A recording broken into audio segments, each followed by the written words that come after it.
अरविंद केजरीवाल को बड़ा झटका, दिल्ली के सीएम को नहीं मिली राहत, धरी रह गई दलीलें, नहीं बनी बात। कोर्ट ने फिर दिया केजरीवाल को झटका, जेल में ही रहेंगे सीएम केजरीवाल। दिल्ली शराब नीति से जुड़े मनी लॉन्ड्रिंग मामले में राउज एवेन्यू कोर्ट ने अरविंद केजरीवाल और बीआरएस नेता के कविता की न्यायिक हिरासत 7 मई तक बढ़ा दी है। केजरीवाल और के कविता को उनकी न्यायिक हिरासत पूरी होने के बाद दोनों के अदालत के समक्ष वीडियो कॉन्फ्रेंसिंग के जरिए पेश किया गया। न्यायिक हिरासत पूरी होने के बाद जांच एजेंसी ईडी ने के कविता की न्यायिक हिरासत बढ़ाने के लिए अदालत में आवेदन दायर किया और कहा कि उन्हें गवाहों को प्रभावित करने, सबूतों से छेड़छाड़ की आशंका बनी हुई है। हम इस मामले में उनकी भूमिका से जुड़े होने की जांच कर रहे हैं, जिसका हम अपने आवेदन में खुलासा नहीं करेंगे और अपने अभियोजन शिकायत में उल्लेख भी नहीं करेंगे। हमने पहले भी कहा कि हम अपनी जांच कर रहे हैं और 60 दिनों के अंदर हम के कविता के खिलाफ आरोप पत्र दायर करेंगे। वहीं कविता के वकील नितेश राणा ने न्यायिक हिरासत को बढ़ाने के आवेदन का विरोध किया और कहा कि इस आवेदन में कोई नया आधार नहीं बताया गया है।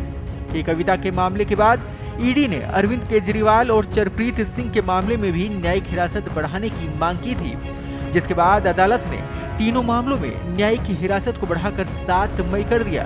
अब सभी को 7 मई को दोपहर 2 बजे कोर्ट में पेश किया जाएगा।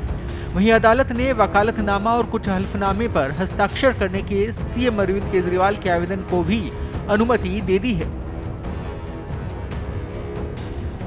First of all, we want to thank Honorable Court that with the intervention of the court, yesterday the insulin was given to Arvind Kejriwal after the consultation with the AIIMS doctor, and it was required. The requirement was such that the same has to be immediately given, and with the intervention of Honorable Court, this has been possible. We want to thank for this. Now, as far as today is concerned, he has been produced through VC. There was a direction of this Honorable Court that he should be produced through VC only. He was produced.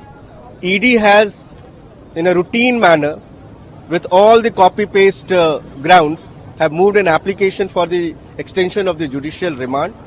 His judicial remand has been extended till 7th of May. Meanwhile, in Supreme Court, as per the last directions of the Supreme Court, when we have challenged the arrest of Honorable Chief Minister, the hearing is scheduled to take place next week, starting from 29th. So we are hopeful that the arrest, challenging the arrest petition, will be allowed and he will be out soon.